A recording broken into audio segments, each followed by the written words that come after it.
তাহলে আরেকটু নিন, গরিবের বাড়িতে এসেছেন, এসব দিয়েই কষ্ট করে খেতে হবে।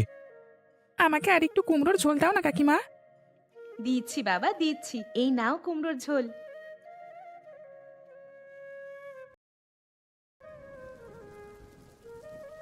এই রে, আবার বৃষ্টি পড়তে শুরু করলো।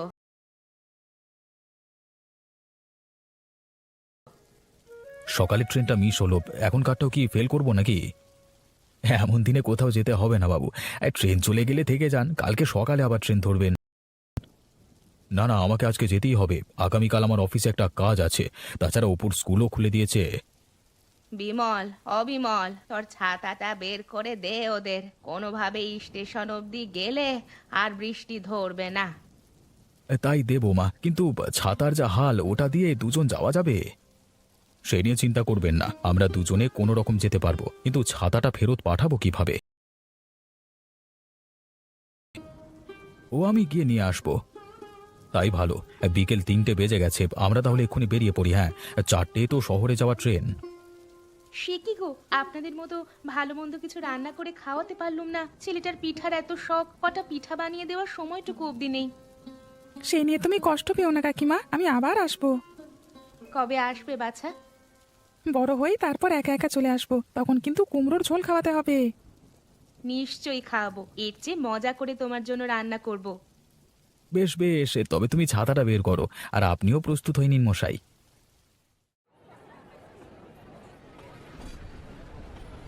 বাবা ওই দেখো ট্রেন চলে এসেছে। হ্যাঁ হ্যাঁ, এক্ষুনি আমাদের উঠতে হবে। উঠবেন মশাই, উঠবেন, একটু ভিড়টা কমুক তারপর উঠবেন। ভিড় কমলে আর আসন পাওয়া যাবে না। চলো উঠে পড়ি। ট্রেনের হুইসেল দিয়েছে, এক্ষুনি ছেড়ে দেবে। কাকার কাছ থেকে বিদায় নাও খোকা। গোপাল কাকু আসি, হ্যাঁ তুমি ভালো থেকো। সাবধানে যেও বাবা, আবার আসবে কিন্তু, কেমন?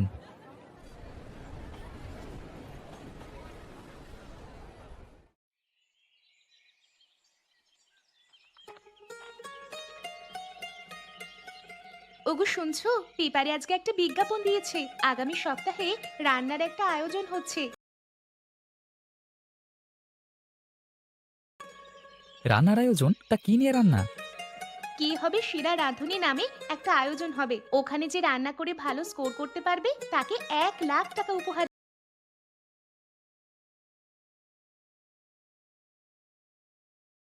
দেবে। এত টাকা? তাহলে তো বড় আয়োজন। হ্যাঁ গো, কিন্তু রান্নার খুব সাধারণ একটা পদ থাকতে হবে। কচু, পটল, চাল কুমড়ো এরকম সাধারণ সবজি দিয়ে মুখরোচক রান্না করতে হবে। আমিও ওতে অংশগ্রহণ করব। সুস্বাদু রান্না করতে হলে তাতে জিনিসপত্র দিতে হয়, এরকম সাধারণ সবজি দিয়ে কি রান্না করবে? তাই ভাবছি, আমি যেসব রান্না জানি তা তো সব মাছ মাংসের, সবজির মজাদার কোনো রান্না তো আমি জানি না।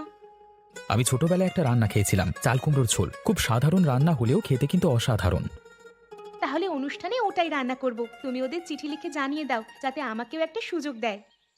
তা লিখবক্ষণ, কিন্তু এই খাবার কিভাবে রান্না করতে হয় তা তো আমি জানি না। সে কি কথা, তুমি রান্না করতে জানো না? তাহলে নিশ্চয়ই মা রান্না করতে জানে। দাঁড়াও, ওনাকে গিয়ে জিজ্ঞেস করি। মাও সে তরকারি রান্না করতে পারে না, ওটা আমি খেয়েছিলাম ছোটবেলায় এক গাঁয়ের বাড়িতে, কিন্তু এতদিন পরও তরকারির স্বাদটা মুখে লেগে আছে। মেঘলা দিনে চাল কুমড়োর ঝোল খেতে কি যে মজা লাগে তা তোমাকে বলে বোঝাতে পারবো না। এখনো তো বৃষ্টি বাদলের দিন, এরকম মৌসুমে কুমড়োর ঝোল চলবে ভালো। তুমি এক কাজ করো, আমাকে ওনার কাছে নিয়ে চলো, আমি ওনার কাছ থেকে রান্নাটা শিখে নিব। কিন্তু সে গাঁয়ের নাম যে আমি ভুলে গেছি, কেবল মনে আছে নানার বাড়িতে যেতে ও গা পড়ে, সেখানেও তো যাওয়া হয় না অনেকদিন ধরে। ওই রেল স্টেশনের নামটা মনে থাকলেই হলো, তারপর আমরা জিজ্ঞেস করে চলে যেতে পারবো। ওনাদের কারোর নাম তোমার মনে আছে তো? তা আছে, গৃহকর্তার নাম ছিল গোপাল, আমি তাকে গোপাল কাকু বলে ডাকতাম। তাহলে কালই চলো গোপাল কাকুর বাড়িতে। এই সপ্তাহে আমাদের অনুষ্ঠানে গিয়ে রান্না করতে হবে। বেশ, তুমি তবে যাত্রার আয়োজন করো, সেই সুযোগে মামার বাড়িটা ঘুরে আসা যাবে। যাক, শেষমেশ তোমার মামার বাড়িতে নিয়ে যাবে তবে। এবার তবে রথও দেখা হবে, আবার কলাও বেচা যাবে।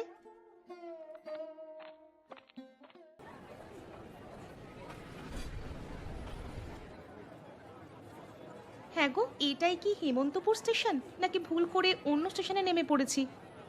না, এটাই সেই স্টেশন, আমার মনে আছে, এখান থেকে আমরা গাড়ি ধরেছিলাম। তবে চলো বাইরে গিয়ে জিজ্ঞেস করি গোপাল কাকুর বাড়ি কোনটা। তাই চলো, এদিকে আবার আকাশ মেঘ করতে শুরু করেছে, কখন যে বৃষ্টি নেমে যায় কে জানে। তাহলে আরো ভালো হবে। বৃষ্টিতে ভিজতে ভিজতে গায়ের পথে হাঁটার মজাই আলাদা। একবার জ্বর হলে বৃষ্টিতে ভেজবার মজা হাড়ে হাড়ে টের পাবে। ইস, গায়ের মানুষ তো সারাদিন জলে ভিজছে, ওই তাদের তো জ্বর হয় না। ওসব গায়ের মানুষের জড়াজড়ি হয় না বুঝলে, এরা এই আবহাওয়ায় অভ্যস্ত হয়ে গেছে। চলো এবার, ওই তো একটা গরুর গাড়ি দেখা যাচ্ছে, গাড়োয়ানকে শুধাই গিয়ে।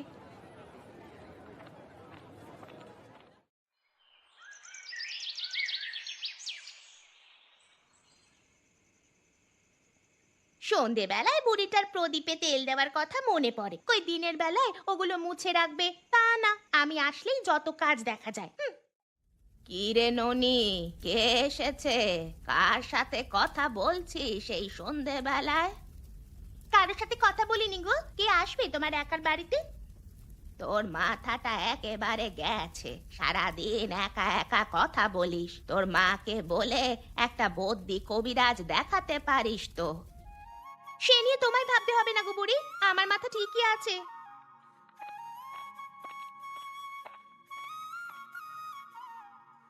বাড়িতে কেউ আছেন? কেউ কি বাড়িতে আছেন? আছি, কিন্তু আপনারা কারা, কাকে চান? এটা গোপাল কাকুর বাড়ি না?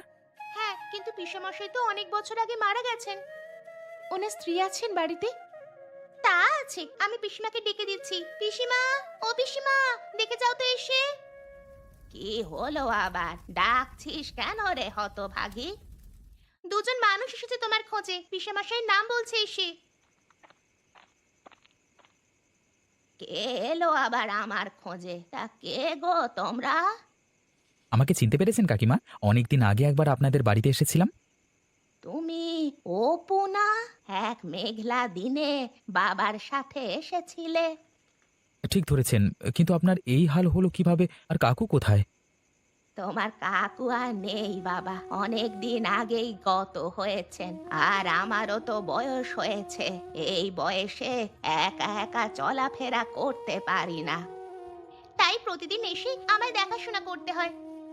তুই চুপ কর হতভাগী, তুই দেখাশোনা করবি না তো কে করবে? তুই ছাড়া আমার তিন কুলে আর কে আছে? ওকে, আপনার মেয়ে বুঝি?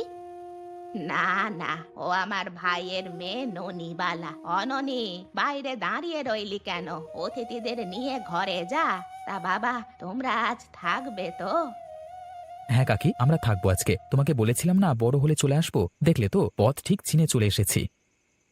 আমি জানতাম বাবা তুমি আসবে, সেজন্য তো চাল কুমড়া রেখে দিয়েছি, তোমাকে চাল কুমড়ার ঝোল খাওয়াবো বলে। সেজন্যই তো এসেছি আপনার কাছ থেকে, এবার চাল কুমড়োর ঝোল রান্না শিখে যাব। ঠিক আছে মা, শিখিয়ে দিবক্ষণ।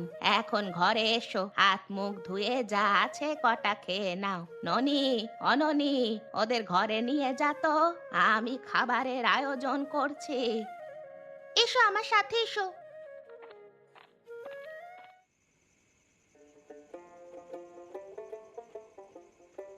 নাও বৌমা, কুমড়োর ঝোল নাও, তোমাদের জন্য ওটা রেঁধেছি। আপনি কুমড়োর ঝোল রেঁধে ফেলেছেন? কিন্তু আমি তো এসেছিলাম আপনার হাতে কুমড়ো রান্না শিখবো বলে। সে নিয়ে ভেবো না, কাল সকালে আবার রান্না করব, তখন শিখে নিও। তা হঠাৎ করে কুমড়োর ঝোল রান্না করা শিখবে কেন? আর বলবেন না কাকিমা, ও পত্রিকায় দেখেছে কোথায় যেন রান্নার প্রতিযোগিতা হচ্ছে, তাই দেখে অংশগ্রহণ করবার জন্য বায়না ধরলো। কেবল গেলেই তো হবে না, ভালো একটা রান্না ওদের করে দেখাতে হবে। তাই শুনে ও আপনার কথা বলল। এতদিন আপনার হাতের কুমড়োর ঝোলের কথা শুনে এসেছি, আজ তা মুখে দিলাম। সত্যি কাকিমা, আপনার হাতে এই রান্নার স্বাদের তুলনা করা যাবে না। এ আর এমন কি রান্না, আমার ঠাকুমা এর চেয়েও মজা করে রাঁধতে পারতেন। তা তোমাদের প্রতিযোগিতা কবে? সামনের সপ্তাহেই। বেশ, তবে আমি একটা চাল কুমড়ো সাথে দিয়ে দিব, এখান থেকে শিখে গিয়ে ওটা দিয়েই রান্না করবে। ঠিক আছে, ওই রান্না করতে কি কি জিনিসপত্র লাগবে? সে আমি কাল শিখিয়ে দিব, এখন খেয়ে নাও, ভাত ঠান্ডা হয়ে যাচ্ছে।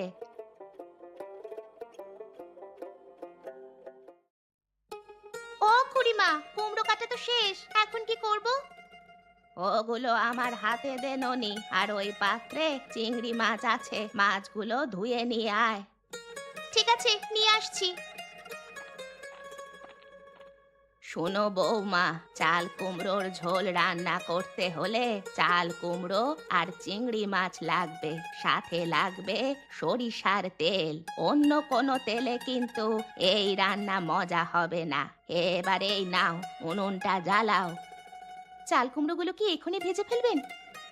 না, আগে কিছুটা জল গরম করে নিতে হবে। তারপর চাল কুমড়োগুলো খেজুরের কাঁটা দিয়ে ফালি করে গরম জলে রাখতে হবে। কিন্তু ওখানে টক দই কিসের জন্য? ওটাও কি রান্নায় দিবেন? হ্যাঁ, চাল কুমড়োর ফালিগুলো কিছুটা সিদ্ধ হলে টক দই মিশিয়ে রাখতে হবে কিছুক্ষণ। এই রান্না তো দেখছি ভারী কঠিন। খেতে যেমন মজা, কঠিন তো তেমনই হবে। দাঁড়াও, আমি খেজুরের কাঁটা দিয়ে ওগুলো ফালি করে দিচ্ছি। তুমি সেই ফাঁকে সরিষার তেল দিয়ে চিংড়িগুলো ভেজে ফেলো। ননিবালা, অননি, এতক্ষণ লাগে কটা মাছ ধুয়ে আনতে? চিংড়িগুলো নিয়ে আয় তাড়াতাড়ি। এই নাও তোমার চিংড়ি মাছ। বৌমায়ের হাতে দে, তারপর ওই দইটা এনে দে আমার হাতে। কাকিমা, আমার চিংড়ি ভাজা হয়ে গেছে। এবার তবে চাল কুমড়াগুলো দিয়ে দাও, আর বেশি করে ঝোল দিবে কিন্তু। ঝোল না হলে এই খাবার খেয়ে মজা পাবে না। সে দিবক্ষণ, বলাই আছে চাল কুমড়োর ঝোল।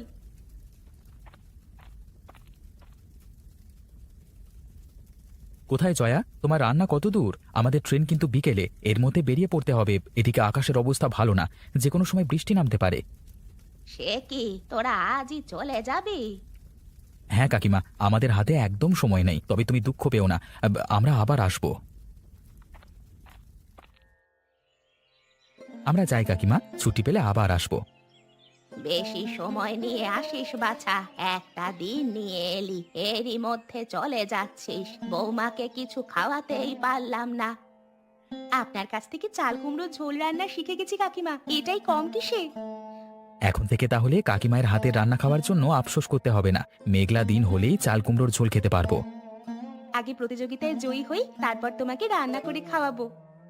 তা খেও, আর গিয়ে চিঠি দিও। তোমাদের চিঠির অপেক্ষায় থাকবো আমি।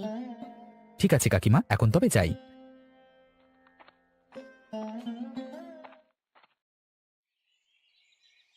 পিসিমা, ও পিসিমা, কোথায় তুমি? দেখে যাও, দেখে যাও, দাদাবাবু চিঠি পাঠিয়েছে। কে চিঠি পাঠালে? কোন দাদা বাবু? অপু দাদা গো, অপু দাদা, পোস্টমাস্টার দিয়ে গেল এসে। কই কই দে তো, কি লিখেছে ওতে? প্রিয় কাকিমা, আশা করি ভালো আছেন। আপনার জন্য একটি সুখবর আছে। জয়া রান্নার প্রতিযোগিতায় চাল কুমড়োর ঝোল রেঁধে বিজয়ী হয়েছে। গতকাল ওরা আমাদের 1,00,000 টাকা পাঠিয়েছে। এই টাকার সবটা আমরা নিব না। আপনি যেহেতু এই রান্নার মূল কারিগর, তাই অর্ধেক টাকা আপনার নামে পাঠিয়ে দিয়েছি। পোস্ট অফিস থেকে নিয়ে নিবেন। ইতি, অপু। সে কি কথা গো, ওরা তোমায় এত টাকা দিল? তাই তো লিখেছে, 50,000 টাকা পাঠালো বলল। এত টাকা দিয়ে কি করবে গো তুমি? আমি একটা রান্না শেখানোর স্কুল দিব ননি। গ্রামের অনেক রান্না আছে, শহরের মানুষ সেগুলো জানে না। তাদের শেখানোর জন্য আমি এই টাকা ব্যয় করব। ভালো বলেছো পিসিমা, তাহলে তোমার নাম খ্যাতি হবে গো অনেক। নাম খ্যাতির দরকার নেই বাছা, আমার হাতের চাল কুমড়োর ঝোল যে মানুষের মুখে মুখে ফিরছে, সেটাই অনেক কিছু।